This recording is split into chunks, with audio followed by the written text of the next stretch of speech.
order the City of Menasha Administration Committee. Clerk Aliazi, could you please take roll call?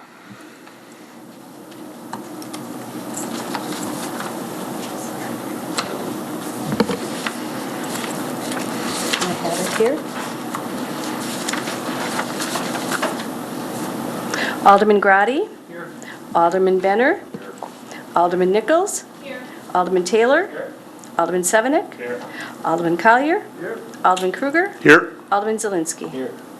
And first thing up on the agenda is the approval of the Administration Committee minutes from 9/18/17.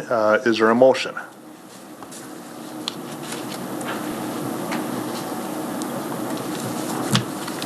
Is there a motion? Alderman Sevenik. Thank you, Mr. Chairman. I'll move for the approval of the Administration Committee minutes of 9/18/17. And we have a motion and a second by Alderman Collier. Is there any discussion? Seeing no discussion, all in favor, say aye. Aye. Opposed? They are accepted. Go on to action on discussion items. The first thing up is the real estate listing agreement with Newmark Grubb Pfefferly and for the owners, city-owned properties. Director Buck, do you have any information for this? Sure, thank you, Mr. Chairman. Well, the city of Menasha owns 9 commercial parcels right now. So there's 1 remaining lot in Midway Business Park. There's 7 lots basically on Province Terrace and Manitowoc Road, and we own the Racine Street lot between First and Broad. So those 9 parcels, since I've been here, and I believe several years prior to that, have not been listed by a commercial real estate agent. So our marketing strategy was basically we had some listings on our website and a few signs out. And that was large signs, but signs out on the street. And that was the extent of our marketing for those individual lots themselves. Obviously, they're not getting the exposure that staff feels that they should have to be competitive in the market. So we contacted Newmark Grubb Pfefferly primarily because they have a large presence in the Fox Valley. They have a great marketing network. And they have a lot of national, international affiliations. So in the listing agreement, and it's long, you'll see that there's the actual listing agreement itself, and then there's the individual cut sheets, draft cut sheets for the individual properties. So we would be having Newmark Grubb Pfefferly, and there'd be 2 agents working on these 9 parcels. It would be Tom Fisk and Elizabeth Ringwald, and she is here this evening to answer any type of questions. They would be proposed to be listed for sale at a 6% commission, which is very competitive. They're typically around 7-8%. Sometimes you'll see them even higher. 6% is a very competitive commission. It's very reasonable. According to Newmark Grubb Pfefferly's experience in analyzing the market, we had them look at all of our listing prices for the 9 parcels. They felt most of them were in line with the market and should be listed at that price, but they did have 2 recommendations. One was the Racine Street lot. It had been historically listed at $115,000, primarily because of its small size. It's under a half acre. It's about 18,000 square feet as a commercial lot, and it's not very deep. It's a very shallow lot. It takes up the whole block, but it's not very deep at all. They had recommended a sale price more in line of $75,000 rather than the $115,000. And their second item was a lot on Province Terrace, lot 12, and you can kind of see that on the Province Terrace commercial land for sale map. Now this parcel had been listed in the past, but there was never any real price listed with it that we can find. And then at some point around, I want to say 2011, it was listed as sold, but it's not sold. We still are in control of it. So this property hasn't been listed anywhere and hasn't been shown for sale anywhere. So the recommended sales price on that property was based basically on acreage of similar lots in the area. So the average cost per acre, and it shook out to be $63,320 for a recommended listing price from the real estate company. So that's basically what we're asking, it to be a 1-year exclusive right to sell these city lots. We would bring that back after the year to have that renewed or altered. That's pretty standard, a 12-month. The one thing I did want to point out, and I put it in the staff memo, is when we were reviewing the lots, now some of those lots that are on Manitowoc Road and Province Terrace, there's 3 lots. 2 of them are pretty narrow, pretty small, and the gross area is kind of cut in half by a small lot, 2011 Manitowoc Road, and that's Markway Metals. That's a very small lot. It's about 13,000 square feet, a third of an acre. It is improved with a small manufacturing facility, a metal fab company. And you can see that kind of listed out, and it's shown on this sheet, the Province Terrace commercial parcels. Now that kind of cuts lots 1, 2, and 5 as one developable piece. It kind of cuts into that. And I just kind of wanted to point that out and make a suggestion to the council that maybe staff should be looking at purchasing this lot to make a more consolidated piece. It is valued at about $70,900. Its assessed value is $70,900. If the city could acquire that lot and clear it, we could then make a larger, more developable site of about 3.25 acres that would have frontage on both Province Terrace and Manitowoc Road. And I just want to throw that out for your consideration and your thought process on that. We are going to be recommending going forward with listing all of them anyway. As we own them right now. If we do acquire Markway Metals property, we could add that to the listing agreement. Or if a developer's coming in who needs a larger lot, needs 3 acres or needs a different configuration, they could approach that property owner themselves. But I just wanted to point out that staff, myself, would really like to approach Markway Metals and see if they have interest in selling that so we can consolidate these and get a larger, more developable site. It really does cut that right in half. And it would be very difficult for anybody who needs more than, these lots are very small the way they are. It needs to consolidate them together. It's kind of, I think, a big detriment to the desirability of the sites. But at this time, we're recommending approval of the listing agreement with Newmark Grubb Pfefferly for all the lots with a 1-year contract beginning November 1st of this year. And then, as I had mentioned, if we were able to acquire 2011 Manitowoc Road, that could be added to the listing agreement. If we weren't able to acquire it, a potential buyer could try to pursue it themselves as well, which is the rationale of why we're recommending listing them. Okay, thank you, Director Buck. Alderman Sevenick. Thank you, Mr. Chairman. Just a couple things.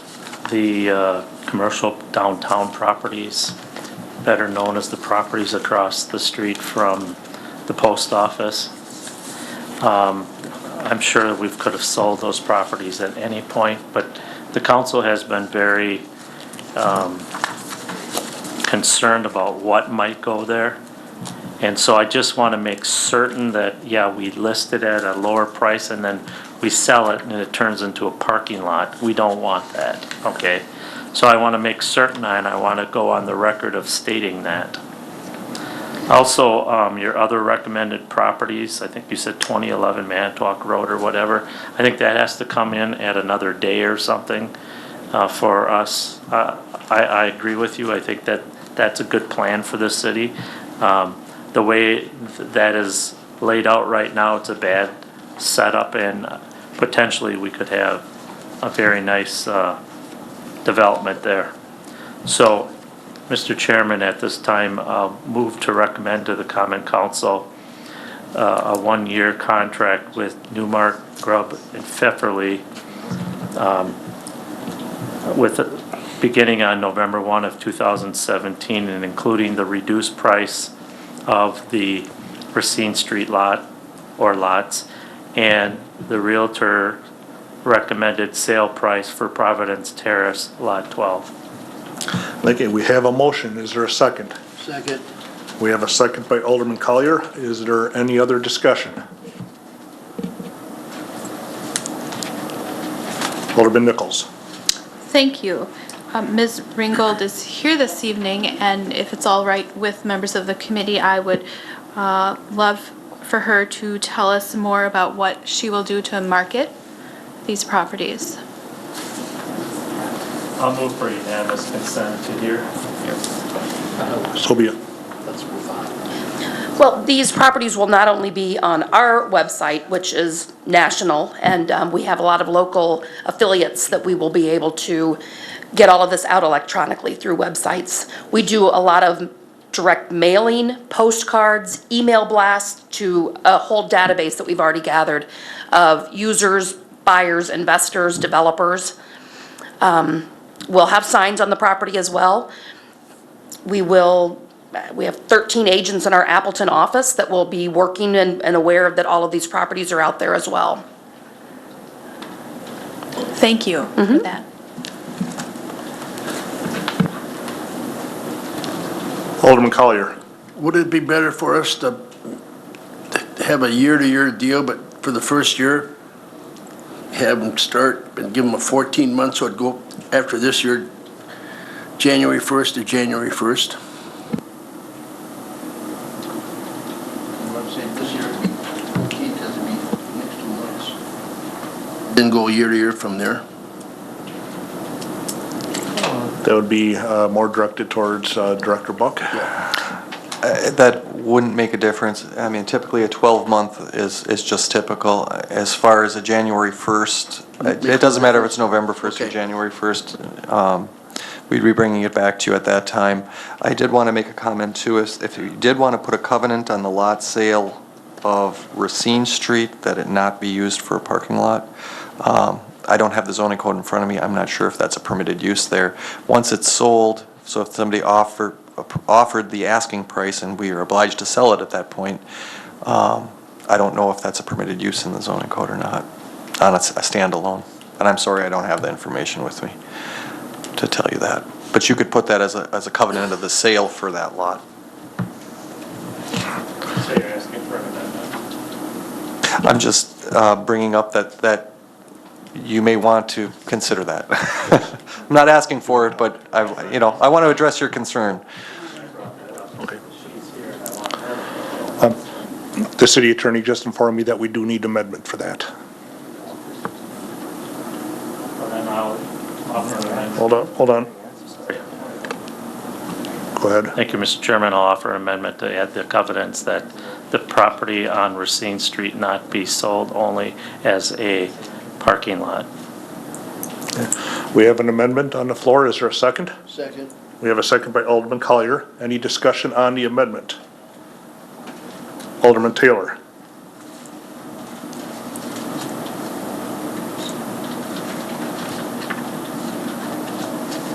And this is not working again. Oh, because I need to turn. Oh. There you go. Okay.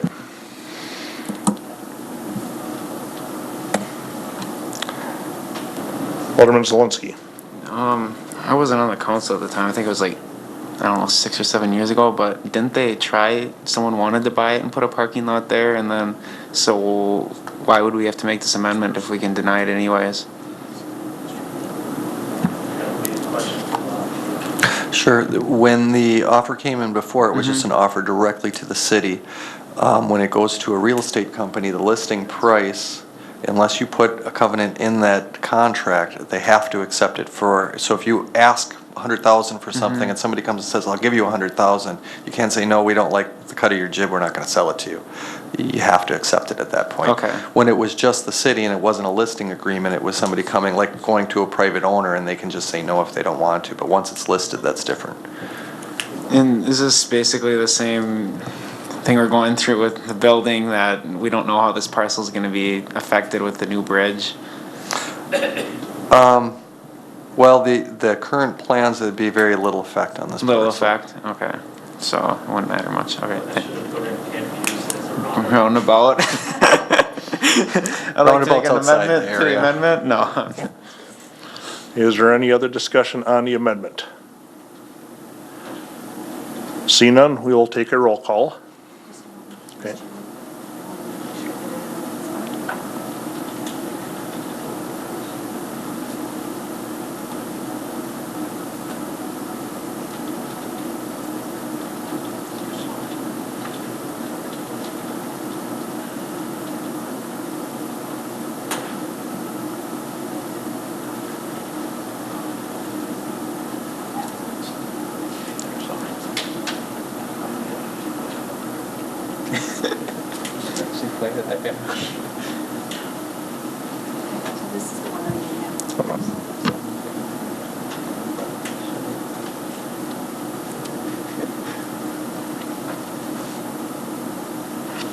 Motion carried on roll call 8-0. Okay, we're back to the original motion as amended. Are there any other discussions on the original motion as amended? Seeing none, we'll take another roll call vote. Ooh, Oh, so this is on, just one moment, please.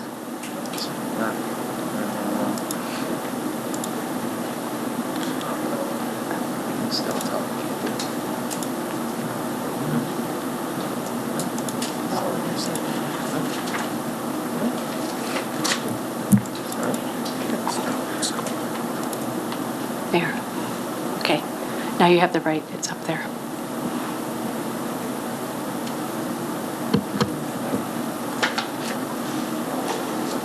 James, that was like-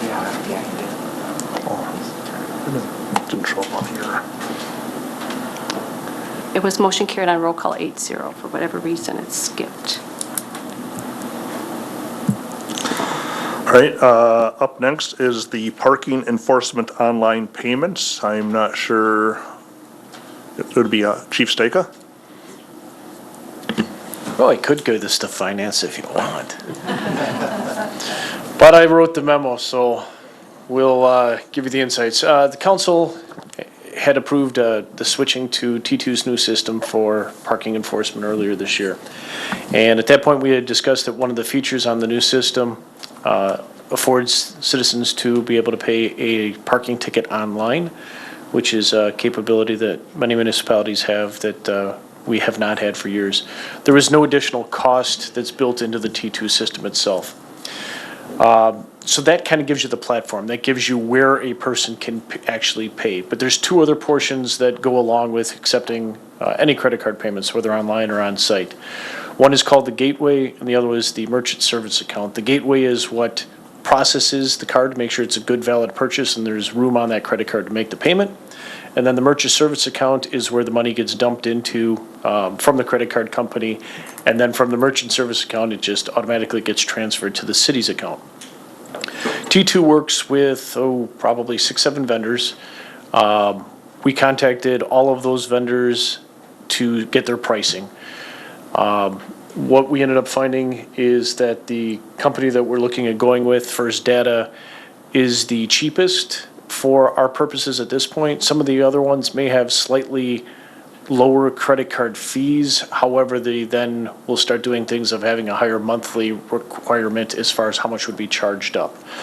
Not having gone down this road before, we're not exactly sure how much this will be utilized, and we didn't want to get into an arrangement where we had to guarantee $200 in fees, for example, every month.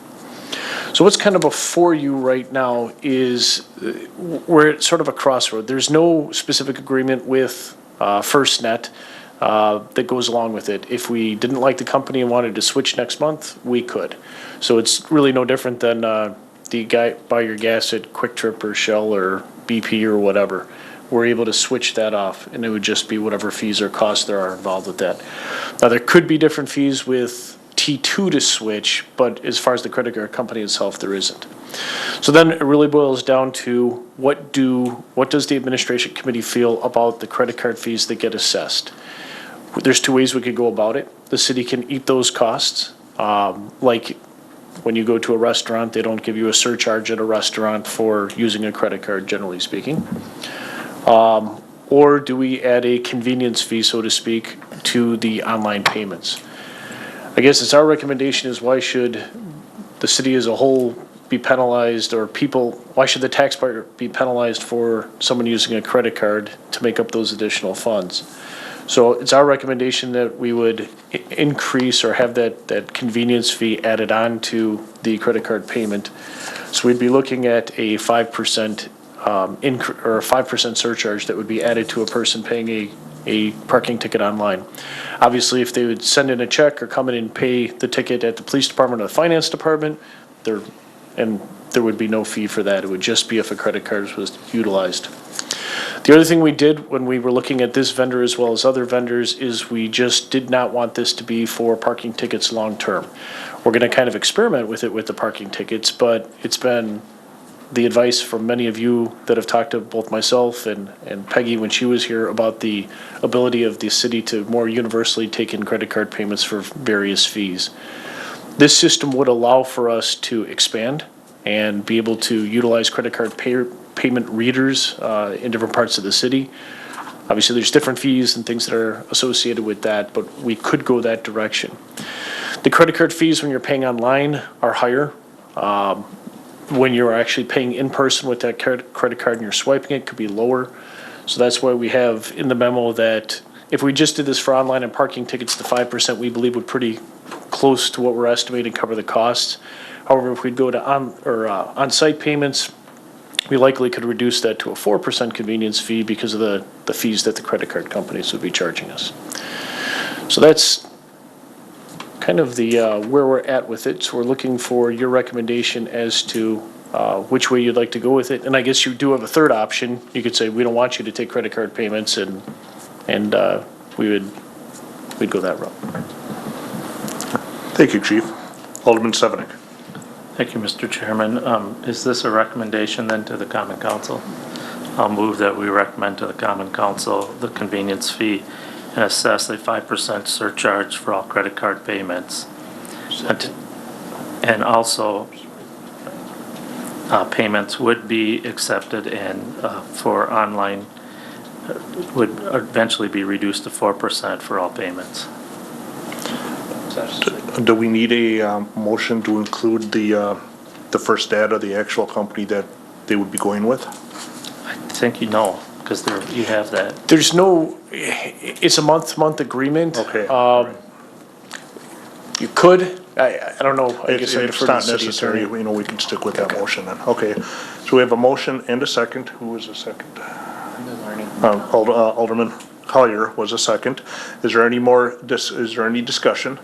Alderman Sevenick? Yeah, with the technology the way it is today, and maybe this isn't a possibility, but I mean, I see this business as fading because of our smartphones today. And I personally, for my business, use the Square, and that fee is 2.75% only. And I mean, we all have smartphones, and to me, that would be a cheaper route because now you're not renting equipment and all that. But you know, you're probably taking in much more than I would be taking in. But I just want us to at least keep that in the back of our minds that there might be a simpler way in the future of just using our smartphones to accept payments, but then that doesn't address the online stuff unless you use PayPal. So, there you go. Is there any other discussion? Alderman Nichols. Thank you. Chief, clarification, this would be online payments right now?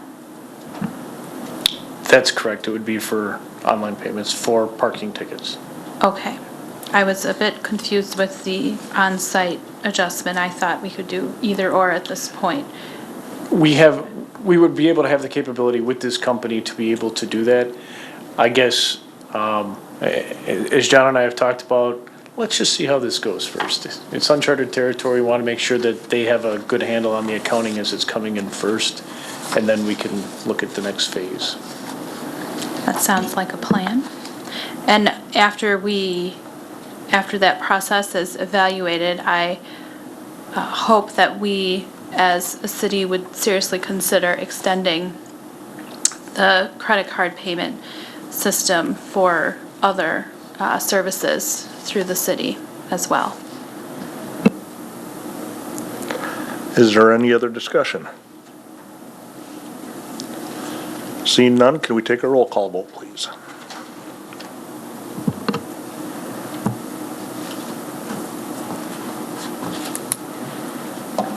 Motion carried on roll call 8-0. Moving on to item number 3 is the interior office remodel project at the police department.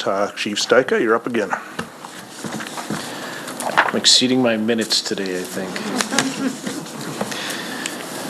Okay, so the building remodel project.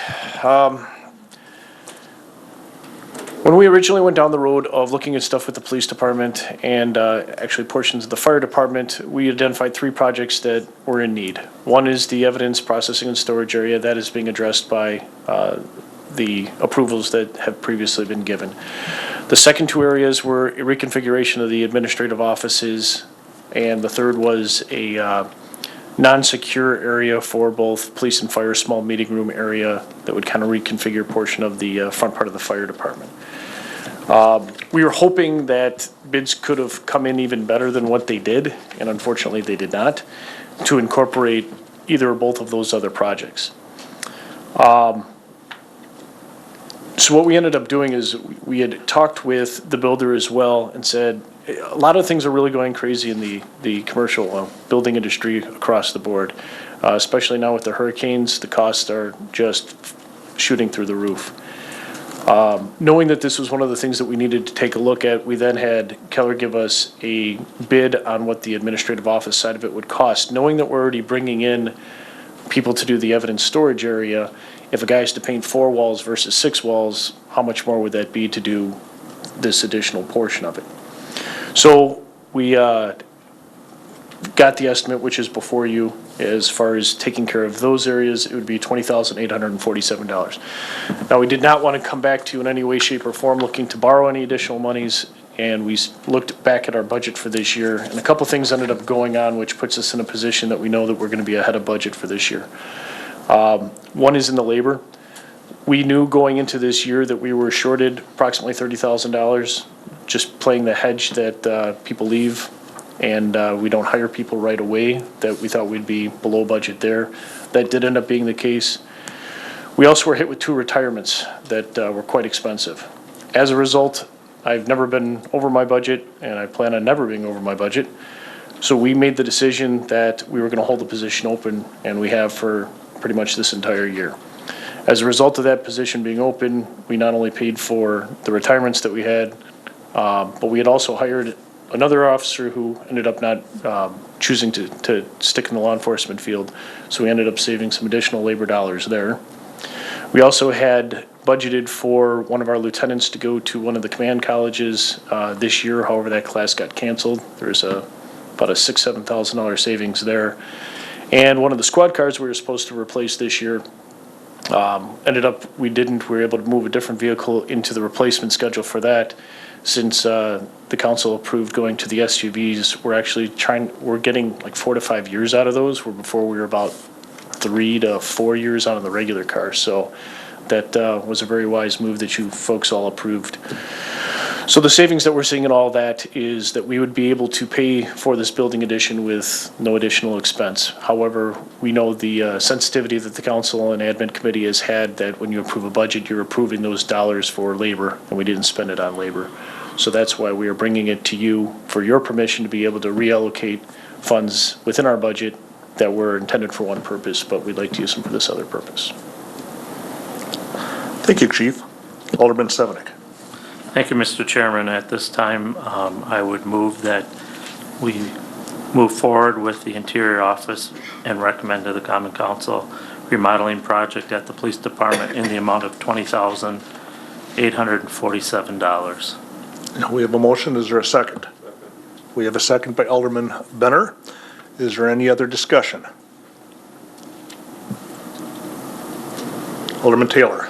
Just from a policy standpoint, this should have been in the Board of Public Works, not administration. Is there any other discussion? Seeing none, can we please have a roll call vote?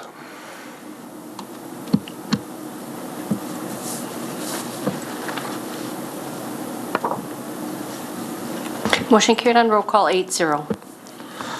Moving on to the last item is the authorization for a temporary borrowing in the amount not to exceed $1,500,000 from the city of Menasha to the Menasha School District between November 14th and December 5th for a period of 21 days.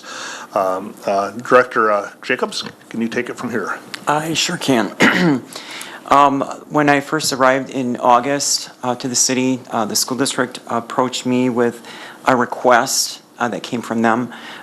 They were looking at their cash flow situation, depending on the timing of incoming funds that they get, similar to like the city, on a calendar year basis. Theirs is on a fiscal year, so their school year starts in July, on July 1st, and goes through end of June 30th. And what I've kind of outlined is their dilemma that they have got, similar to what the city has every year, is that they receive their last property tax payment in the middle part of August, on August 21st. Then their state aid payments don't start kicking in for the new school year. They get a small payment in the middle part of September for roughly about 15% of their equalization aid. But the majority of their aid, 40% of their equalization aid payment, does not come until early December. So they're basically operating almost the first half of the school year from purchasing things that they have to purchase, school books and Chromebooks and other things, and supplies, and covering payroll already during the first couple months of school year, August, September, October, November, and then they get to December and they haven't received any additional property taxes until mid-January. So their dilemma is that looking at their cash flow and their checkbook balance, when they get to that very dry, low point of their cash inflows, which is similar to the city, which is usually October, November, until we get state aid payments of 85% at the end of November, around Thanksgiving time. So they're in a similar situation. So they approached the city to see if they'd be willing to obtain a temporary borrowing loan from the city for roughly about 21 days. It might be less than that, but to enter into an agreement with the city to allow us to do that. First off, the mayor came to myself and to Jennifer Sussman, our finance manager, and said, is the city able to do that? And Jennifer and I take a look at it in our cash flow purposes, and we do have the funds wherewithal to accommodate this request if the city council so chose to.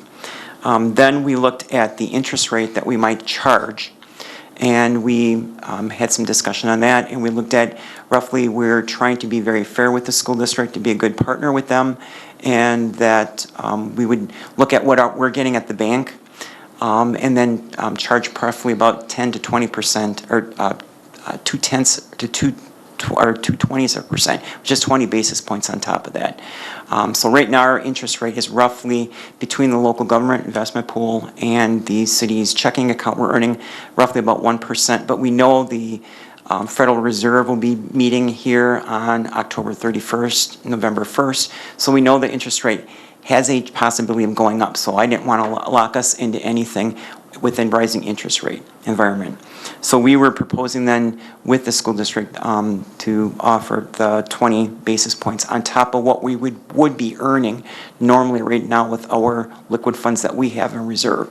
So what I did cite is what would end up being in the resolution and agreement that Attorney Captain and I would be presenting to the City Council, if it's your desire to pass it tonight with the Administration Committee, is that we've cited both state statutes which would qualify for this event to happen, which is a common request from school districts during this fourth quarter of the calendar year.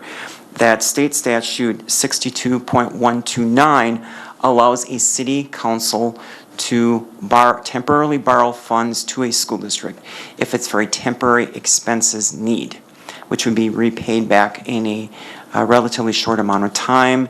And that Wisconsin statute 67.128 subsection A sub 1 allows a school district to enact temporary borrowing also for their immediate needs, to either go out to the local school district or to other financing out to the local market or local bank. The school district approached us as their primary reason approaching the city first as an option was that they would believe they would want the interest earnings on any monies that they would borrow to be returned back to the school district or city taxpayers of Menasha. So that's the reason they approached us first. And if this were to take place in the maximum amount of 1.5 million, and if it would be for the maximum 21-day term, we're looking at roughly just a little over $1,000 of interest earnings that the city would obtain from the school district. So that's my memorandum kind of in a nutshell, and I can answer any questions. We also have a Director of Business Services, Brian Adesso, that's here tonight also, in case you had any questions of either one of us. Thank you. I'm actually going to take the liberty for a couple of questions myself right off the bat. Well, with the interest of roughly $1,035, what would we get for interest if we just left that in our account right now? So, I mean, what's the added benefit? Because we'd make interest on that right now if we did nothing with it.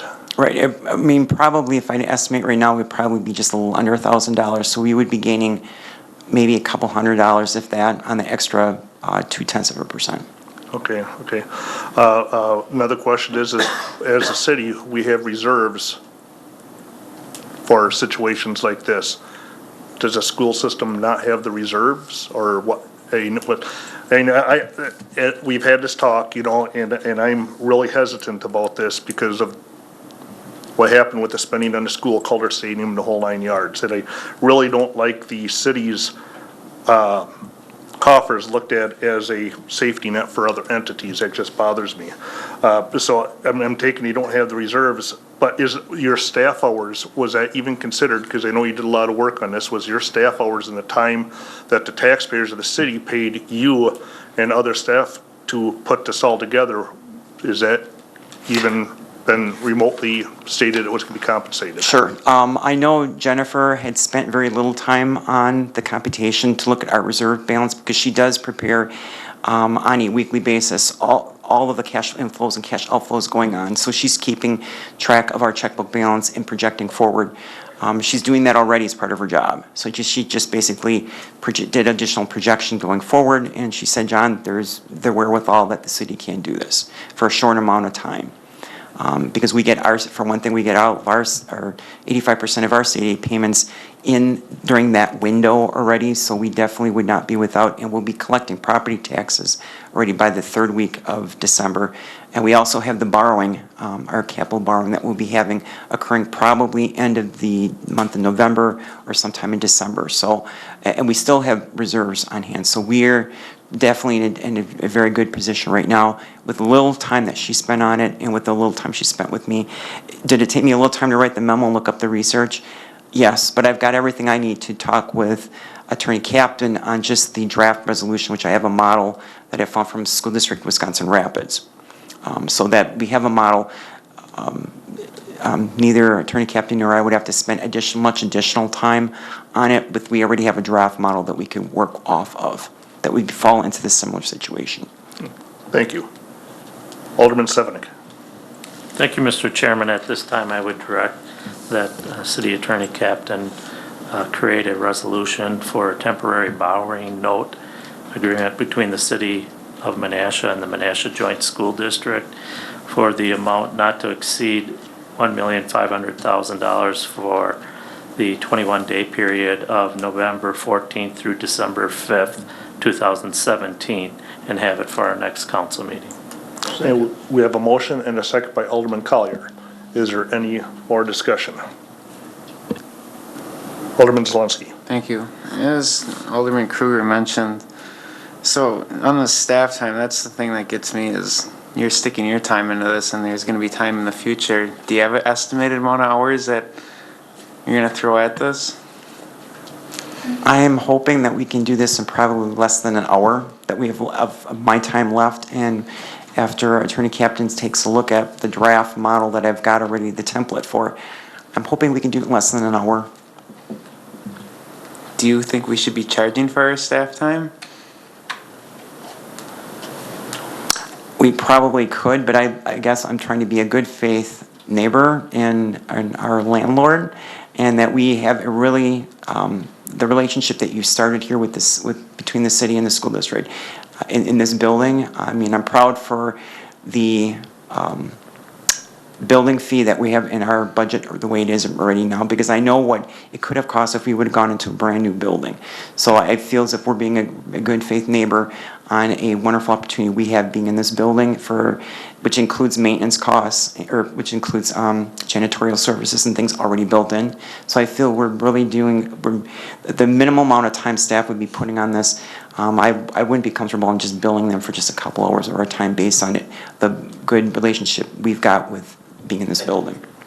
Yeah, I see where you're coming from, but I'm on the opposite spectrum where they took one of our highest tax buildings in our downtown off the tax roll, and we ended up living in it now, and now they're coming back, our landlord, to borrow money from us. So I would like to see the staff time, so I make the amendment that we charge for staff time for this, going for what we have put into it and what we're going forward with this, because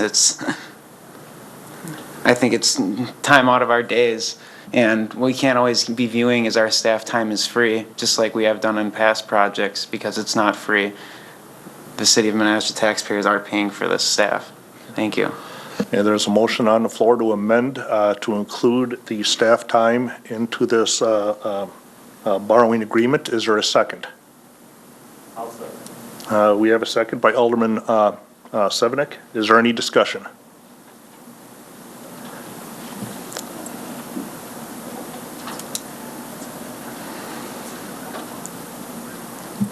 Is your light on, Alderman Nichols? It's showing up on here. Okay. Okay. Seeing there is a no.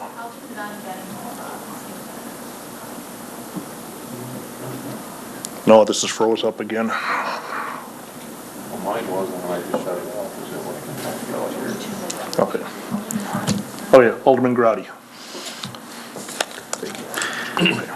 Well, I look at it as it's Menasha here. I don't know how many hours you're going to charge for, what it might cost, $1,000, $500. I think the goodwill, good neighbor type approach should be used here, and we should not charge the school system for our time put into this to help them out. Any other discussion? Alderman Severnick. I agree with Alderman Grady, but I think just to make it fair, we bill them for 1 hour of time, as the administrative service director indicated, and that's a small amount, and we can move forward, and all of us can vote for this. I mean, I think you hit it on the head. When I pick up my taxes, it's got the school district on there and the city of Menasha. We're all here together, and it will benefit the community. So it's just a hiccup, and I'm in favor of doing this. Any other discussion? Alderman Benner. Thank you, Mr. Chairman. I'm going to agree with Alderman Grady. I think we just need to extend the professional courtesy. I think that if you do anything from a billing perspective or anything like that, it could create some level of perception that we don't have the spirit of cooperation with them, and I don't think we should be doing that.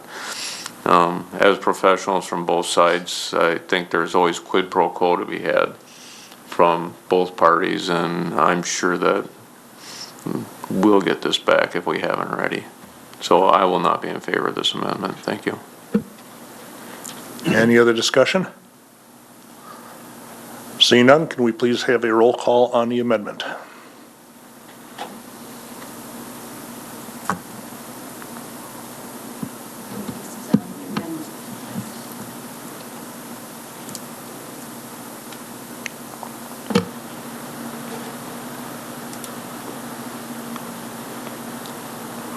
Motion fails on roll call. 4-4. Okay, we're back to the original motion.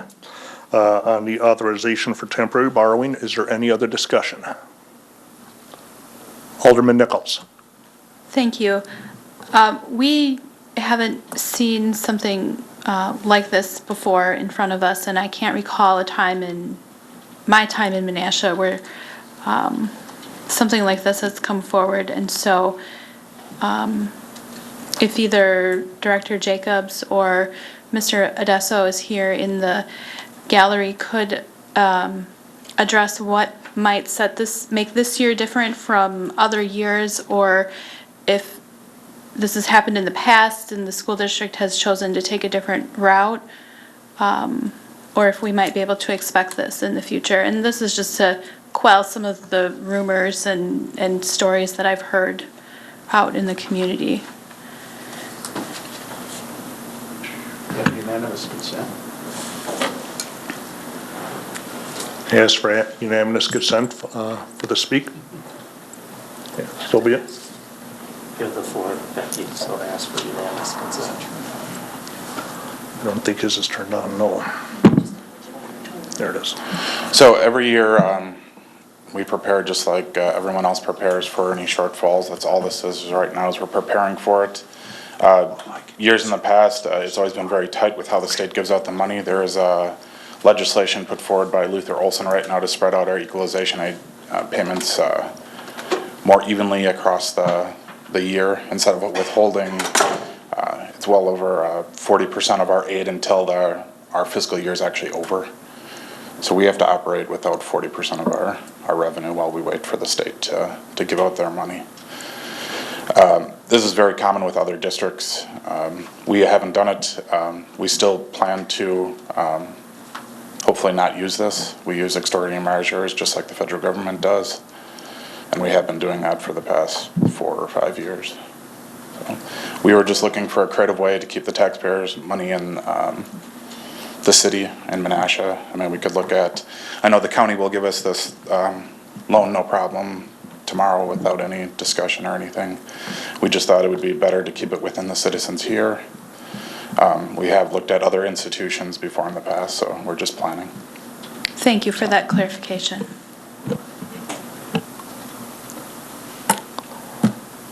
Is there any other discussion? Yeah, what does the county usually charge for just around like this percentage, that 0.02%, whatever, upon? I had not contacted Outagamie County or Winnebago County to find out what they would have charged. So I don't know. I don't know if Brian has an answer to that at all, but I do not know what they would have charged. I don't know if he wanted to answer that, but yeah. All right. Is there any other discussion? Pardon? Okay, we'll hold off for 30 seconds.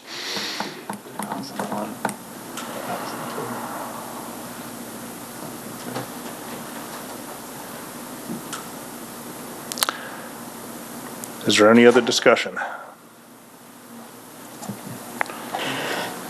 Alderman Taylor. I say this tongue-in-cheek to Mr. Adesso that if we get 2 more microphones for the department head's table, I'd be happy to vote for this. Tongue-in-cheek. Thank you. Any other discussion? See no other discussion, we'll take a roll call vote.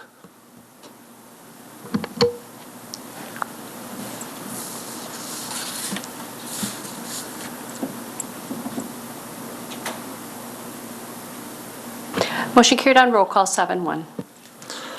Okay, last item is adjournment. Is there a motion to adjourn? We have a motion by Alderman Taylor. Is there a second? Alderman Collier is second.